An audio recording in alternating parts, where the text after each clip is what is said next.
Di sore menjelang malam ini, saya bicara tema dalam bulan ini ya, yaitu tentang shepherding in truth, penggembalaan dalam kebenaran.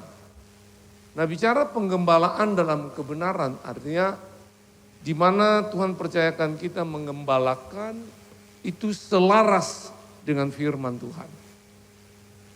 Jadi bukan keluar dari firman tapi selaras dalam firman Tuhan. Nah, untuk itu kita lihat dari Yehezkiel 34 ayat 16 berkata begini. Yang hilang akan kucari, yang tersesat akan kubawa pulang, yang luka akan kubalut, yang sakit akan kukuatkan, serta yang gemuk dan yang kuat akan kulindungi. Aku akan mengembalakan mereka sebagaimana seharusnya. Ini gembala agung kita.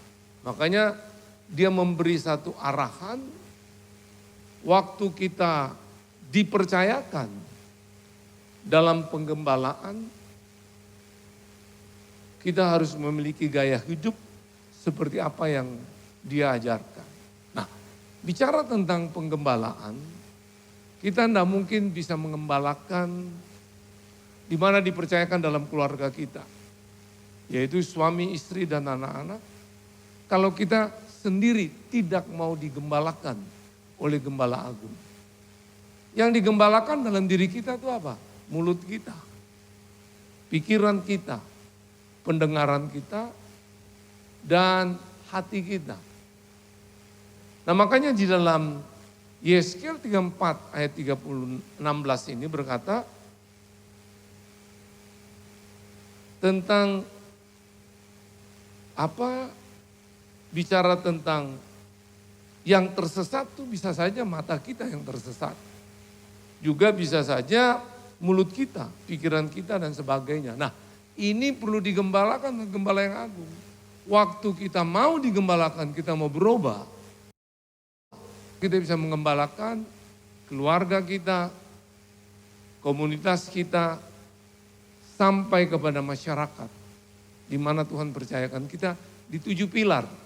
Baik di pilar art, entertain, ataupun pilar bisnis, karya, maupun pilar gereja, development for the poor, penanggulangan untuk orang miskin atau yayasan, education, pendidikan, family, keluarga atau juga government. Nah, di 7 pilar ini semua kita harus berada. Jadi memang ada orang yang berada di 2 pilar. Ada yang di pilar gereja, juga di pilar karya. Haleluya.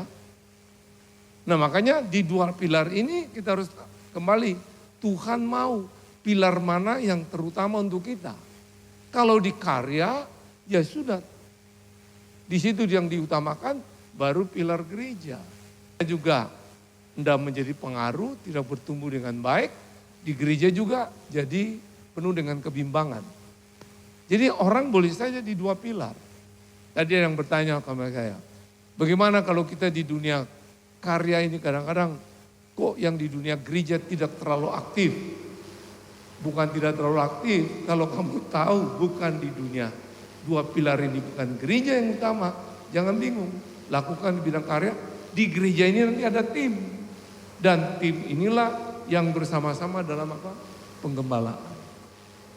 Kalau kita tidak mengerti ini, keliru. Termasuk juga di dalam karya. Itu juga penggembalaan. Jadi bedakan pekerjaan dan pelayanan. Di pilar kerja, kalau saudara itu pelayanan, nilai-nilai kerajaan Allah itu diterapkan. Dengan apa? Berjualan dengan kejujuran. Berjualan bukan kepalsuan. Haleluya. Itu pelayanan. Nah, di dunia gereja sama. Kalau saudara berada di dunia gereja, misalnya saudara diberikan tugas sebagai song leader, singer, Tapi waktu nanti ada waktu yang saudara lihat, kabel itu belum tergulung dengan baik, saudara akan lakukan itu pelayanan. Kalau saudara cuma pada titik bagian saudara dan tidak mau peduli dengan yang lain, itu pekerjaan. Sama juga kalau di dunia gereja seperti itu. Makanya kita mengerti bedanya pekerjaan dan apa?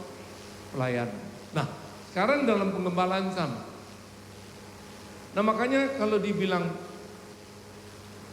yang luka akan kubalut dan yang sakit akan kuatkan.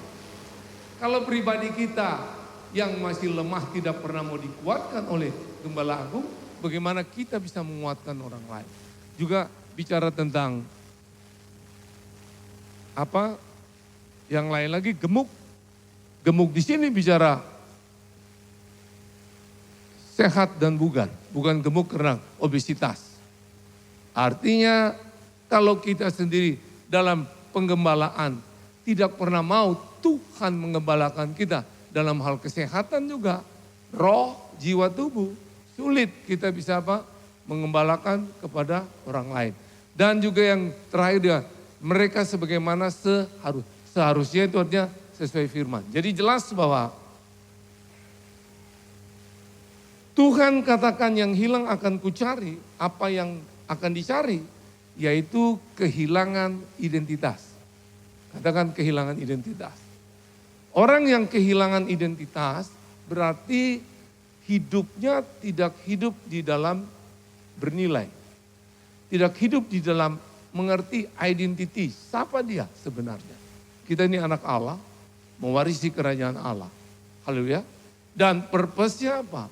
Yaitu kita tahu tujuan kita, menghidupi hidup seperti Yesus hidup. Makanya kita ini adalah VIP Tuhan. Katakan VIP Tuhan. Value, identity, dan purpose, tujuan. Ya, untuk itu kita lihat satu ayat lagi. Aku akan mengangkat bagimu gembala-gembala yang sesuai dengan hatiku. Mereka akan mengembalakan kamu dengan apa? Pengetahuan dan pengertian. Nah, pengetahuan dan pengertian ini bukan hanya knowledge dan understanding, tapi terutama hikmat Tuhan, yaitu menghidupi firman Tuhan. Jadi yang sesuai dengan hatiku. Jadi bukan karena teman baik diangkat langsung jadi gembala atau gembala satelit, gembala dari satu cabang. Kalau kita model seperti itu, makanya kita lihat tidak maksimal, tidak punya satu influence, tidak punya pengaruh dan tidak ada apa? Revival. Haleluya. Nah, yang kita bicara di sini penggembalaan bukan jawatan, tapi semua orang bisa mengembalakan. Itu secara umum. Dirinya, keluarganya, sesama, dan masyarakat komunitas di mana kita berada. Baik. Jadi kita perlu tahu gereja itu tidak kekurangan aktivitas, tapi sering kekurangan arahan rohani. Haleluya. Tidak kekurangan aktivitas, sering kekurangan arahan rohani. Sehingga banyak kita punya program kegiatan yang hebat, tapi arahan rohani tidak tahu. Sehingga orang tidak tahu tujuannya. Kita main program-program, ide-ide, tapi tidak ada goalnya. Nah, penggembalaan itu tujuannya ke situ. Untuk mengarahkan kemana tujuannya itu. Nah, untuk itu kita belajar dari satu pasal tentang gembala yang baik, Yohanes 10 ayat pertama sampai 21. Saya tidak bacakan seluruh ini, kita akan lihat dari urutan ayat-ayatnya ya. Nah, kita akan lihat dari apa sih gaya hidup penggembalaan dalam kebenaran. Kita lihat dari ayat 1 sampai 2 dan ayat 9. Berkata demikian. Aku berkata kepadamu, sesungguhnya siapa yang masuk ke dalam kandang domba dengan tidak melalui pintu, tetapi dengan memanjat tembok, ia adalah seorang pencuri dan seorang perampok. Ayat 2, tapi siapa yang masuk melalui pintu, ia adalah gembala domba. Ayat yang ke-9, akulah pintu. Barang siapa masuk melalui aku, ia akan selamat dan ia akan masuk dan keluar dan menemukan padang rumput. Tadi sudah dijelaskan dalam suara gembala. Penggembalaan, gembala pada zaman itu, kandang domba itu tidak ada pintu. Jadi gembala sendiri yang duduk sampai ketiduran atau tertidur situ, setiap orang yang masuk ke kandang harus melalui pintu itu. Nah, Yesus katakan, aduh aku adalah apa? Pintu. Berarti gembala agung kita adalah Yesus. Jadi dari ayat ini, untuk kita belajar apakah kita ini betul-betul dalam penggembalaan di mana saja yang Tuhan percayakan dalam rumah tangga kita, pribadi kita, gaya hidup ini sudah kita terapkan. Kita harus latih. Yang pertama di sini yaitu gaya hidup melibatkan Tuhan dalam segala hal. Haleluya. Melibatkan Tuhan dalam segala hal. Orang melibatkan Tuhan dalam segala hal, semua yang dia katakan, dia pikirkan, dia hidupi selaras dengan firman Tuhan. Sebut pencuri, perampok. Kita melewati, bukan lewat pintu, tapi keluar daripada apa? Pintu. Nah, orang yang betul melibatkan Tuhan dalam segala hal, artinya gini, dalam hal kecil pun dia melibatkan Tuhan, dan dia pasti akan melihat mujizat dalam hal yang besar. Haleluya. Dan bukan hanya itu, tidak ada hal yang terlalu kecil untuk didoakan dan tidak ada masalah yang terlalu besar bagi Tuhan. Kita harus punya pola pikir seperti itu, kingdom mindset kita, kingdom paradigm, bahwa itu orang yang melibatkan Tuhan. Dan rencana manusia kita perlu tahu terbatas, tapi rencana yang melibatkan Tuhan tidak pernah sia-sia. Haleluya. Dan tidak pernah sia-sia kalau kita libatkan Tuhan, ya. Jadi doa itu bukan pilihan terakhir, tapi langkah pertama itu adalah doa. Itu langkah pertama orang percaya. Haleluya. Makanya orang melibatkan Tuhan selalu punya komunikasi dengan Tuhan. Dan di sini kita lihat dengan Tuhan bukan ritual, tapi relasi, relationship. Haleluya. Nah, orang punya gaya hidup ini dalam keluarga sama. Dengan istri bukan suatu jabatan. Tapi dengan istri atau dengan suami itu karena relasi, hubungan. Karena dengan hubungan inilah dalam penggembalaan yang kita latih di mana saja akan membawa kemuliaan bagi nama Tuhan. Karena relasi, bukan ritual, bukan program, bukan ide. Ide itu baik, program baik, tapi kalau tanpa ada relasi, semua itu kosong. Haleluya. Loh, amin. Sama, saudara juga di tim pelayanan di sini, baik musik ataupun di dalam tim, di dalam usher, multimedia. Kalau itu bukan karena relasi, makanya kita akan berjalan terputus dengan komunikasi kekuatan Tuhan. Akhirnya kita lihat apa yang kita buat dalam pelayanan, tidak akan terjadi satu revival. Even itu dalam rumah tangga. Suami istri, anak tidak punya relasi satu dengan yang lain untuk saling untuk mencari apa yang perlu dirubah. Makanya kita lihat tidak akan jadi keluarga yang kuat. Haleluya. Jadi jangan anggap anak saudara itu tidak akan lebih baik dari saudara.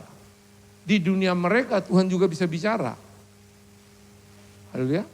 Makanya Tuhan sangat mengasihi mereka. Kita tunjuk, kita lihat. Generasi Y dan Z itu sudah jarang mau baca Alkitab.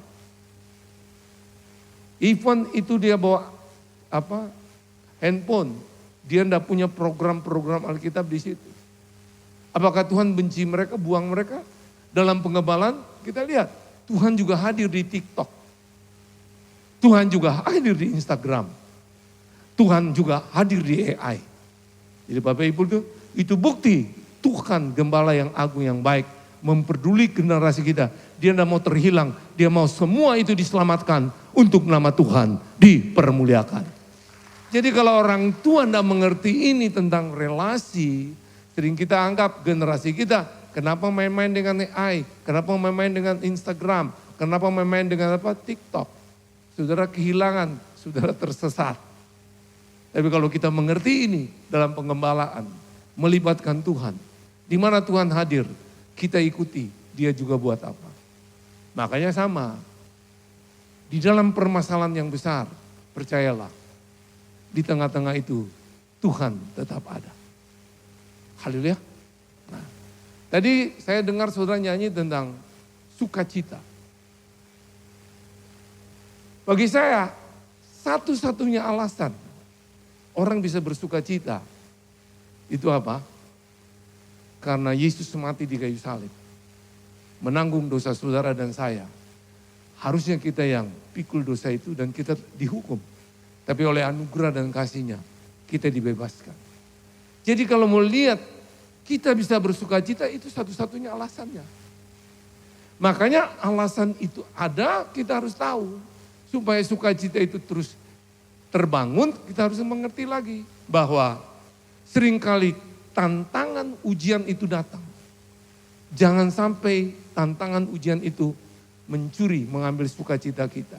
Dan kita mesti sadar, tantangan dan ujian itu ada untuk melatih otot iman kita supaya apa? Bertumbuh kuat. Haleluya. Makanya kalau tantangan dan ujian itu datang, jangan ditengking.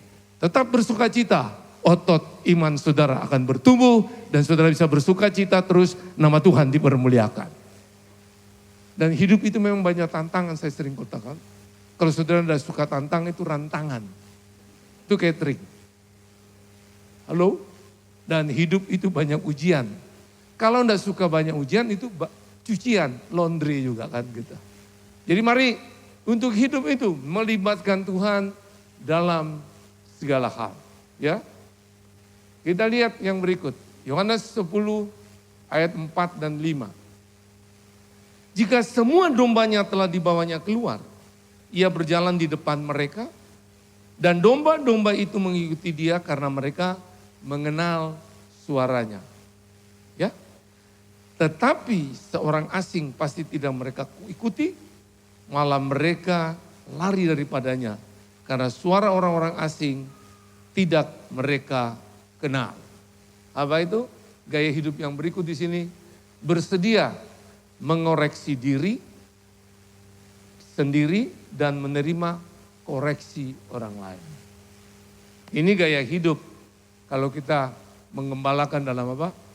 Kebenaran. Jadi di sini tidak ada bicara tentang orang lain saja yang kita lihat, yang perlu kita apa? Menilai mereka. Tapi dari diri kita juga perlu mengoreksi diri sendiri dan menerima koreksi orang lain. Haleluya. Istri suami sama. Istri saya kok berbuat begini, koreksilah dirimu. Dan bersedia istri untuk mengoreksi suami. Demikian sebaliknya. Kalau ini ada dalam penggembalaan hidup suami istri, pasti tetap harmonis. Haleluya. Loh, amin. Kalau enggak mau, enggak mungkin. Makanya jangan mimpi atau suami yang sempurna. Enggak ada itu. Tapi cintailah yang tidak sempurna dengan pandangan yang sempurna. Itu firman Tuhan. Hidup keluargamu pasti diberkati untuk menjadi berkat bagi orang lain. Jadi semua kembali kepada firman.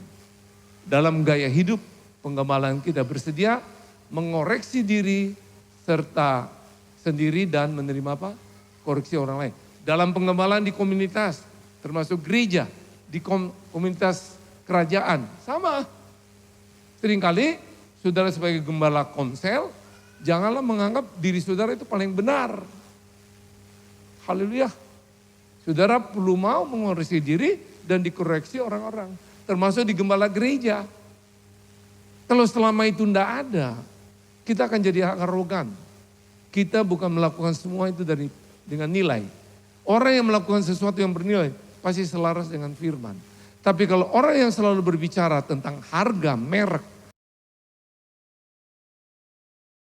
haleluya, kita butuh satu dengan yang lain untuk mengoreksi diri dan mau dikoreksi. Ya. Sekarang ini saya berkhotbah ini aman jalan.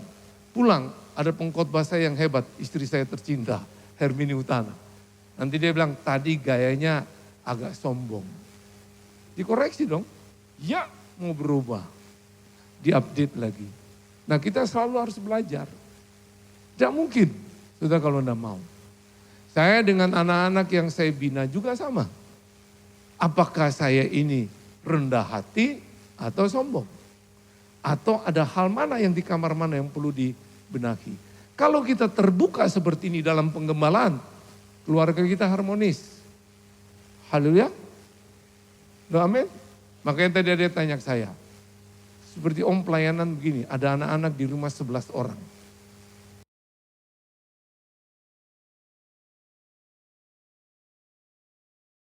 Ada yang pegang untuk keuangan kampung tengah alias perut. Ada yang pegang logistik. Ada yang maintenance rumah dan semua. Semua dikasih kartu kredit tapi punya laporan. Karena dilatih untuk terbuka dan hidup yang bernilai. Haleluya. Jadi saya kemana-mana, walaupun kami belum punya anak, kami bahagia seperti lebih daripada orang punya anak. Belum tentu saudara punya anak bisa diatur seperti itu. Setuju? Dalam hal pemeliharaan mobil sama. Yang satu melatih untuk dia jadi driver. Nanti pergantian untuk diutus sudah ada pergantiannya, sudah ada regenerasi. Haleluya. Ya, jadi dalam hal penggembalaan seperti itu. Dan perlu dikoreksi dan mengoreksi diri. Kalau itu ada, orang melihat kewibawaan kita bukan karena gayanya kita, tapi karena hidup Tuhan nyata, karena firman Tuhan. Haleluya. Dan kalau itu kita keluar, kita membawa pengaruh di mana-mana. Di komunitas atau di gereja di mana kita ditempatkan. Sehingga kita lihat, Tuhan itu berdaulat. Nah, itu yang namanya bersedia mengoreksi diri sendiri dan menerima apa? Koreksi. Koreksi yang diterima dengan hati yang lembut, itu akan menghasilkan pertumbuhan rohani. Dan berbuah banyak dan tetap. Kita perlu untuk mau. Dan Tuhan sering pakai orang lain untuk membentuk hati kita. Bukan diri sendiri yang membentuk hati. Orang lain. Bisa istri. Dan terutama orang terdekat. Coba kita lihat. Yang menyalibkan Yesus bukan orang jauh.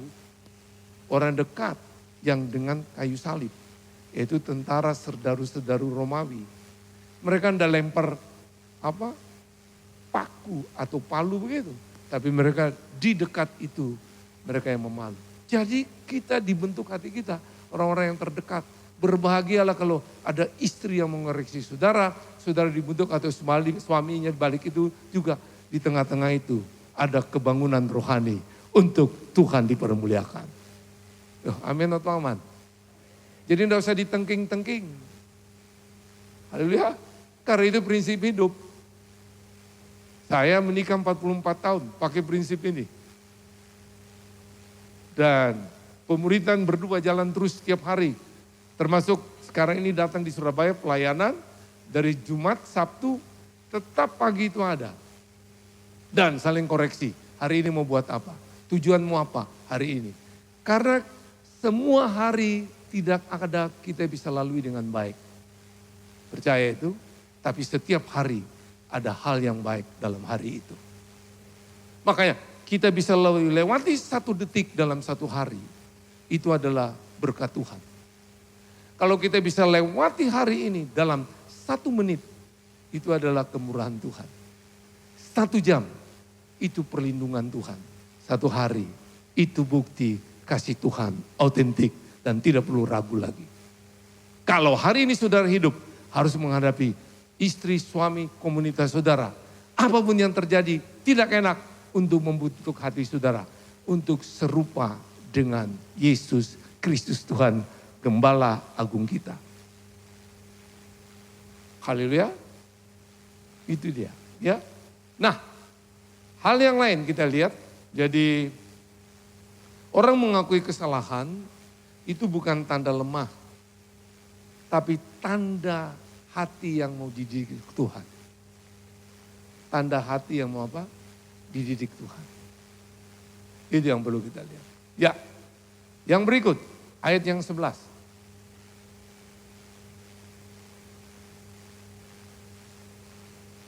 Akulah gembala yang baik. Gembala yang baik memberikan nyawanya bagi domba-dombanya. Kebenaran yang kita mesti gaya hidup ini adalah selesai dengan diri sendiri. Kata salib bagi saya, itu adalah sekolah Allah lewat ilmu berbagi. Salib, S sekolah, A Allah, L lewat, I ilmu, B berbagi. Ilmu berbagi itu apa? Saudara diberkati, saudara menjadi berkat bagi orang lain. Dalam segala hal. Itu akan bisa terjadi kalau sudah selesai dengan diri sendiri. Tidak ada lain, harus melalui sekolah salib. Hidup untuk bisa bermurah hati pada seseorang harus melalui sekolah salib.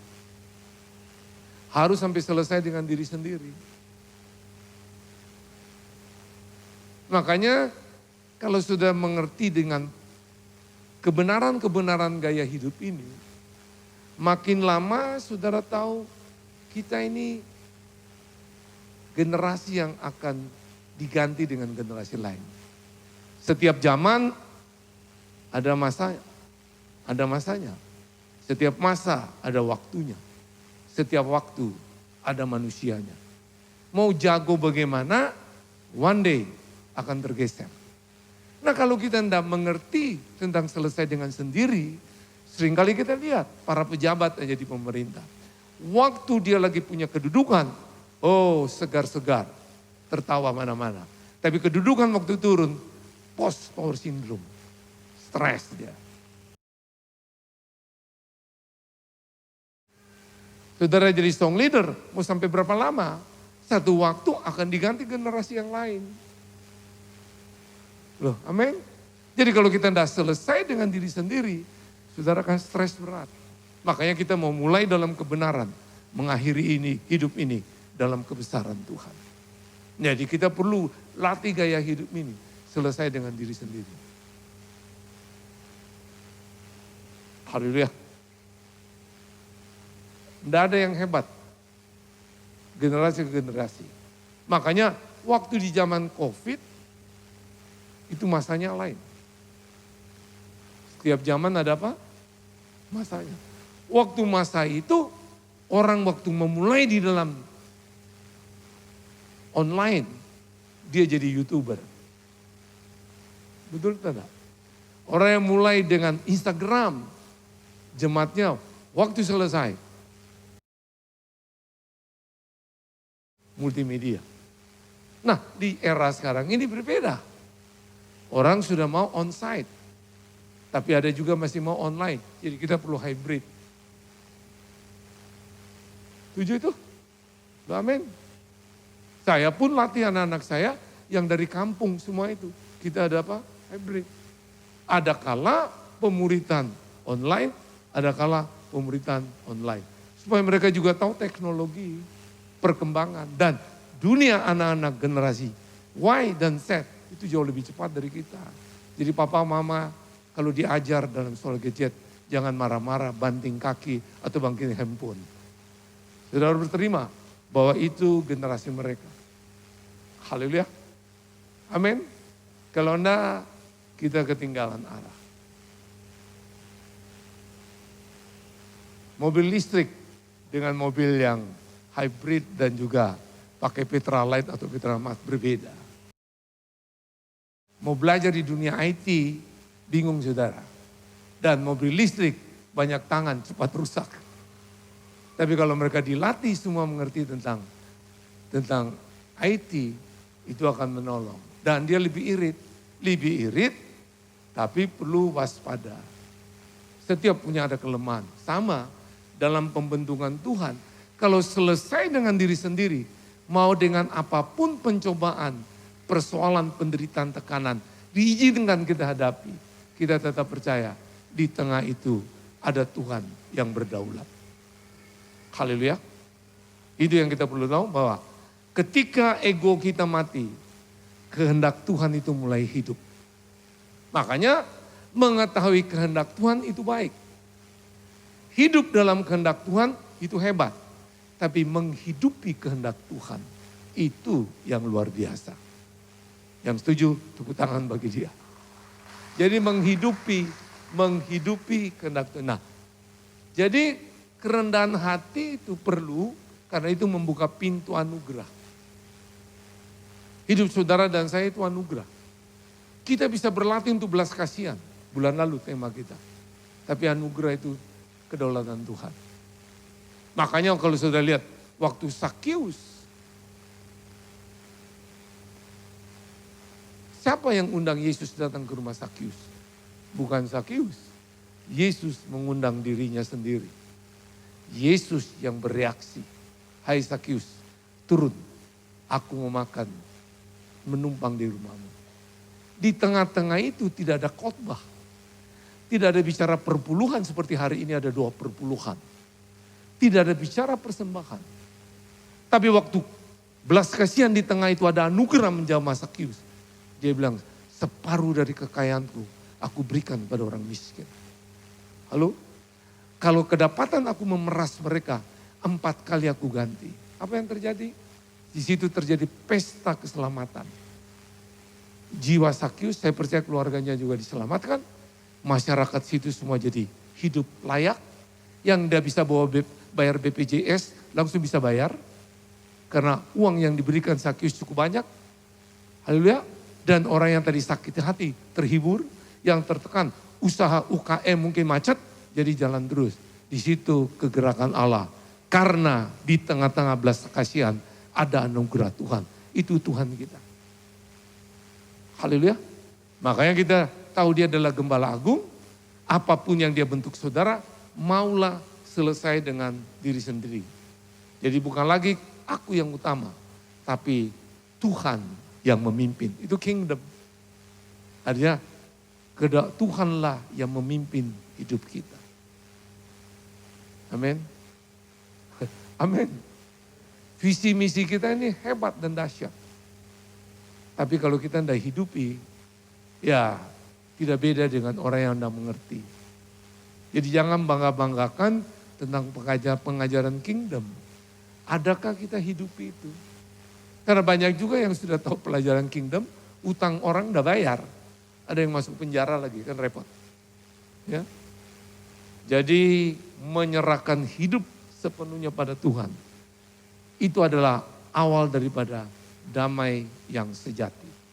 Ya, kita terus ayat 14 sampai 15. Akulah gembala yang baik dan aku mengenal domba-dombaku dan domba-dombaku mengenal aku. Sama seperti Bapa mengenal aku dan aku mengenal Bapa dan aku memberikan nyawaku bagi domba-dombaku. Jadi di sini lihat, mementingkan hubungan, bukan aturan atau program. Haleluya. Mementingkan hubungan, bukan aturan dan program. Sekalipun aturan dan program itu penting, tapi bukan terpenting. Terpenting itu relationship. Nah, sama, saya belajar di usia-usia makin bertambah ini. Zaman saya 2000 sebelum Covid, 2008, 2019, 2020 itu mulai terlihat. Untuk pelayanan itu tidak lagi sebanyak waktu sebelum-sebelum itu. Halo? Nah di era-era itu kita makin mengerti bahwa kenapa bisa terjadi begitu? Waktu di era kita masih banyak orang mau untuk kita berbicara. Seringkali undangan itu datang bukan karena hubungan, tapi karena tugas. Oh ini lagi di Instagram, lagi apa naik daun aja enggak pernah naik kan. Undang, ini pembicara lagi beken, undang. Itu bukan karena hubungan, karena tugas. Coba kalau di zamannya masanya berlalu, saudara tidak lagi mau lihat dia.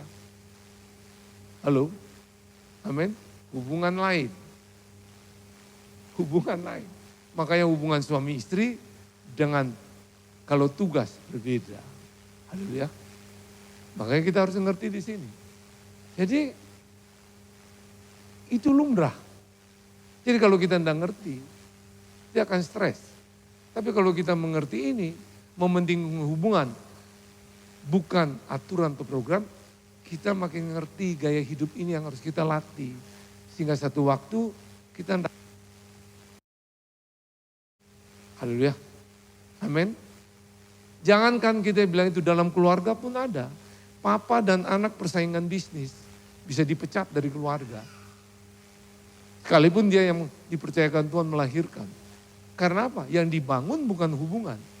Tapi yang dibangun program, pendidikan, target. Makanya kita harus belajar mengerti. Janganlah saudara target paksa anak saudara maunya saudara. Dia menikah, yang menikah dia bukan saudara. Jangan yang selera papa mamanya. Kalau itu terjadi, kita lihat hancur keluarga itu. Haleluya. Amin. Loh, amin. Kita harus mengerti ini. Itu yang bicara tentang mementingkan hubungan. Bukan apa? Aturan atau program. Ya. Orang yang mementingkan hubungan bukan aturan adalah aturan bisa mengatur perilaku. Tapi kasih mengubah hati. Setuju? Itu mengubah. Dan ingat, pelayanan sejati itu dibangun dari hubungan. Bukan dari jadwal. Sekali lagi, dari hubungan, bukan dari apa? Jadwal. Orang mungkin lupa program, tapi tidak pernah lupa kasih. Itu bicara hubungan. Haleluya. Jadi dalam saya menggembalakan di dalam keluarga kami, orang-orang yang tidak tahu tujuan hidup, pasti bermasalah. Mau digembalakan. Nah, itu bikin kami di situ program melalui setelah 1 tahun betul-betul berubah akan kuliah. Tapi banyak, apakah itu semua goal? Enggak. Nah di situ saya sudah mengerti, ini dia nanti dengan saya hubungan atau tugas. Begitu selesai, saya mau beralih ke yang lain. Kalau hubungan, dia akan tahu aturan. Saya akan mengabdi dulu untuk berapa lama di sini untuk belajar lagi. Nah beda. Dan saudara tidak bisa memaksa itu. Karena apa? Ingat, saudara akan diizinkan mengalami sakit supaya kuat. Saudara diizinkan mengalami kecewa supaya apa? Dewasa. Saudara diizinkan untuk ditipu supaya kita menjadi orang yang ikhlas.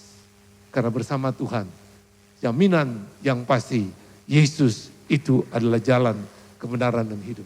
Nah ini mementingkan hubungan daripada bukan aturan atau apa? Program. Jadi hubungan yang dipenuhi dengan kasih itu menghasilkan buah yang tidak bisa dibuat oleh aturan. Haleluya. Ya, kita lihat yang berikut. Yang terakhir. 19 sampai 21. Maka timbullah pula pertentangan di antara orang Yahudi karena perkataan itu banyak di antara mereka berkata, ia kerasukan setan dan gila. Mengapa kamu mendengarkan dia? Yang lain berkata, itu bukan perkataan orang yang kerasukan setan. Dapatkah setan memelekan mata orang-orang apa? Buta. Kebenaran terakhir di sini. Tidak mundur saat menghadapi tantangan. Katakan amin. Iman tidak menghindari badai. Tapi berjalan bersama Tuhan di tengah badai. Itu dia. Dan langkah kecil dalam iman itu lebih kuat daripada ketakutan yang terbesar. Dan lebih daripada itu, bersama Tuhan, setiap rintangan menjadi jalan pertumbuhan. Amin. Bukan buat hancur kita. Makanya kesetiaan dalam kesulitan adalah kesaksian iman yang paling nyata. Jadi apapun kesulitan, itu kesaksian iman yang paling nyata. Dulu kalau saya setiap punya persoalan, ada proses menjerit. Sekarang makin mengerti. Di tengah-tengah banyak persoalan, di situ banyak berkat yang kita akan terima. Oh, jangan pikir berkat uang ya. Berkat itu apa? Pertumbuhan rohani saudara. Manusia batin saudara makin kuat. Haleluya. Sehingga hidup kita merdeka. Tidak takut dengan situasi, keadaan apapun. Karena Tuhan selalu beserta kita. Ya, contoh kita lihat. Kalau BBM naik, orang pada bingung tiba-tiba serentak antre cari minyak. Lu mau isi berapa banyak saudara punya tangki motor. Aduh. Dan itu semua orang alami. Tapi kalau kita dalam Tuhan kita bilang, kalau memang itu terjadi, di balik itu Tuhan juga apa? Pasti kasih solusi. Kalau memang dia bisa naik motor, kan bisa naik sepeda. Saudara yang gengsi tidak mau naik sepeda, is the problem. Kalau tidak bisa naik sepeda, bisa jalan kaki. Makanya selagi masih ada hidup, selalu bergerak. Haleluya, orang suka tanya saya, Pak Franky ini kalau ada tangga, kok naik tangga? Ada lift, selagi masih hidup, masih bisa bergerak. Lebih bagus saya bergerak. Haleluya, amin. Kalau saya berada di lembah pujian, di tempat pondok kami, kalau saya pelayanan, pasti saya ke gereja itu jalan.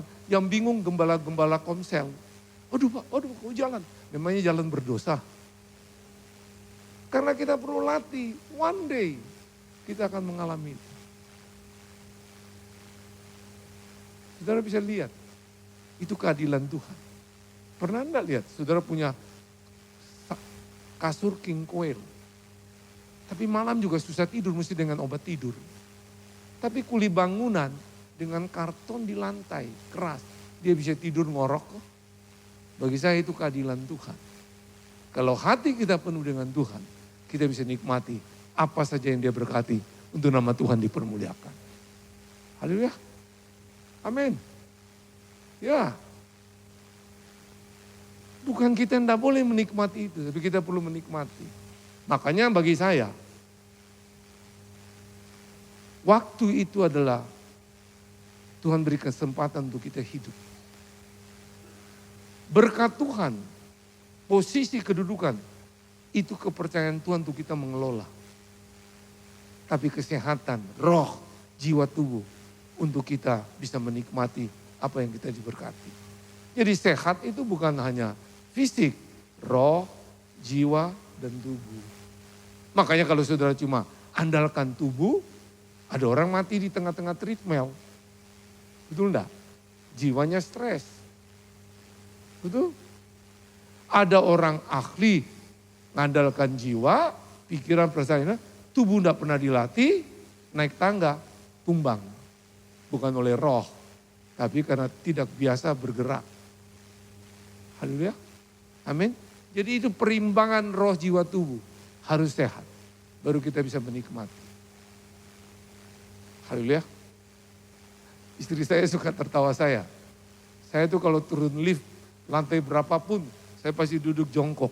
Tak, saya diam. Kenapa itu? Latih supaya waktu jongkok makin berumur, enggak lagi kaku. Haleluya. Amin. Kita punya purpose, tujuan. Ya, kita olahraga semua punya tujuan. Kita latih jiwa kita semua punya tujuan. Pikiran sehat, perasaan sehat, kemauan sehat, semua sehat. Dasarnya firman. Makanya bagi saya, makan. Pertama memuliakan Tuhan. Kedua, sehat. Ketiga, nikmat. 4, kenyang. Jangan dibalik. Banyak orang terbalik. Nikmat dan kenyang. 1, bersih. Hari ini sepertinya besok tidak hidup lagi. Itu problemnya kita. Haleluya. Amin. Jadi Ini gaya hidup untuk kita mau digembalakan, untuk menjadi gembala yang mengembalakan dalam kebenaran. Jadi kembali bahwa gaya hidup pengembalaan dalam kebenaran melibatkan Tuhan dalam segala hal.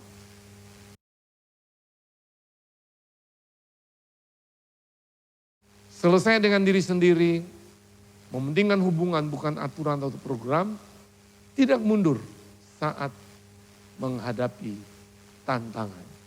Saya harap di bulan Mei ini tema kita tentang penggembalaan dalam kebenaran dari seluruh bulan ini. Amin. Karena kalau minggu pertama, tadi saya sudah share di Royal tuh, tentang hati gembala yang melayani dalam kebenaran, itu minggu pertama. Minggu kedua, kebenaran menghasilkan buah dan pertumbuhan. Minggu ketiga, membalut luka umat dengan kebenaran dan kasih. Minggu terakhir, yaitu bicara tentang menjaga gereja dari ajaran menyesatkan.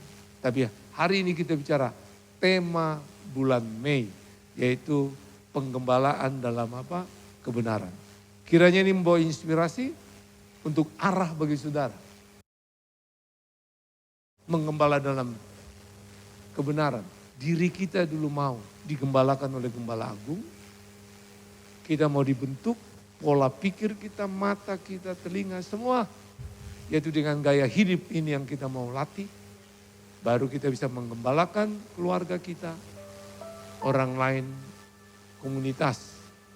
Di mana Tuhan tempatkan kita, di situ untuk terjadi pesta kerajaan Allah. Nama Tuhan dipermuliakan.